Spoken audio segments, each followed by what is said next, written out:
Sitaki bwana, mbona hivyo? Sitaki. Naomba uniache. Lakini kidogo tu jamani. Sasa tutaishi maisha hivi mpaka lini jamani? Naomba ulale. Na utalala hivyo hivyo sikupi.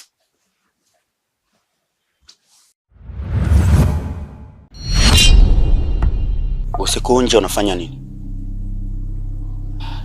Nilikuwa nimelala. Sasa kuna sauti nikawa nasikia. Ndio maana nimetoka. Sasa ukianza kusumbua, akaanza kushtukia ishi mnayofanya, itakupa adhabu mara 5 zaidi ya ile ninayokupa. Anaenda ndani kalali.